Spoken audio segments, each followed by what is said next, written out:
Tujuan pembangunan berkelanjutan atau Sustainable Development Goals terdiri atas 17 tujuan dan 169 target yang terukur dan 241 indikator.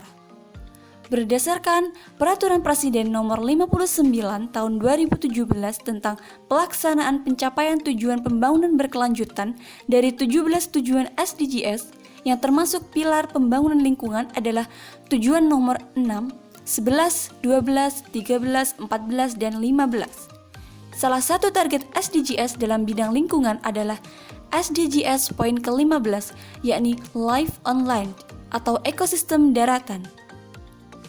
SDGs poin 15 ini sendiri merupakan pilar yang bertujuan untuk melindungi, memulihkan, dan mendukung penggunaan yang berkelanjutan terhadap ekosistem daratan, mengelola hutan secara berkelanjutan, memerangi desertifikasi atau penggurunan, dan menghambat dan membalikkan degradasi tanah dan menghambat hilangnya keanekaragaman hayati. Indonesia merupakan negara yang kaya potensi sumber alam. Hutan tropis atau Tropical Rainforest Indonesia adalah terluas kedua di dunia. Hutan yang diperkirakan luasnya mencapai 144 juta hektar atau sekitar 74% dari luas daratan Indonesia. Hutan tropis Indonesia menyimpan keanekaragaman hayati terkaya di dunia, yang meliputi 1.500 jenis burung, 500 jenis mamalia, 21 jenis reptil, 65 jenis ikan air tawar, dan 10.000 jenis tumbuhan tropis.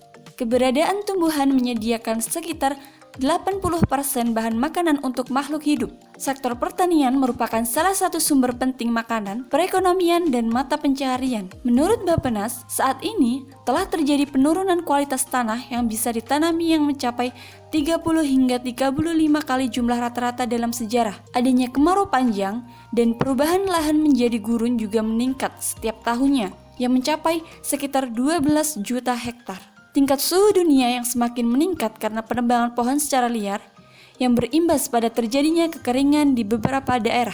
Hal tersebut juga mempengaruhi satwa yang ada. 8% dari 8.300 hewan telah mengalami kepunahan dan 22%-nya berada di ambang kepunahan. Berangkat realita yang ada, maka diperlukan upaya untuk menjaga lingkungan alam dengan peran-peran kecil yang dapat memberikan dampak yang besar untuk tercapainya SDGs ini, serta memulihkan iklim alam. Salah satu peran kecil yang dapat dilakukan dalam sehari-hari dan mudah dilakukan adalah penghijauan di lingkungan sekitar. Maka dari itu, dalam kuliah kerja nyata bersama masyarakat kelompok 121 Universitas Airlangga, menggagas kegiatan bernama Sayangi Bumi di Desa Ringin Rejo pada siswa SDN 1 Ringin Rejo kelas 2. Sayangi Bumi merupakan salah satu program kerja yang memberikan edukasi atau pemahaman mengenai pentingnya menjaga lingkungan kepada anak-anak sejak dini. Selain itu, dalam kegiatan ini juga memberikan kesempatan bagi siswa untuk melakukan penanaman bibit tanaman secara langsung dan merawat setiap bibit yang telah ditanam hingga tumbuh besar. Mekanisme pelaksanaan kegiatan ini adalah siswa kelas 2 SDN Ringin Rejo dibagi menjadi beberapa kelompok.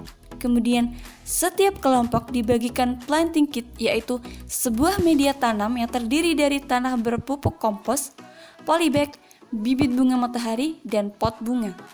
Pada kegiatan ini, siswa kelas 2 SDN Ringin Rejo melakukan penghijauan di lingkungan sekolah melalui kegiatan menanam tanaman bunga matahari.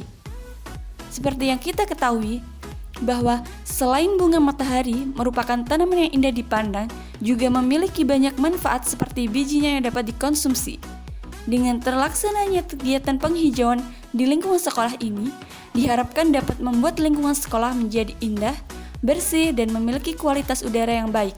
Oleh karena itu, sudah seharusnya kita semua berpartisipasi aktif dalam memulihkan dan menjaga lingkungan alam melalui hal-hal kecil yang dapat dilakukan dalam kehidupan sehari-hari.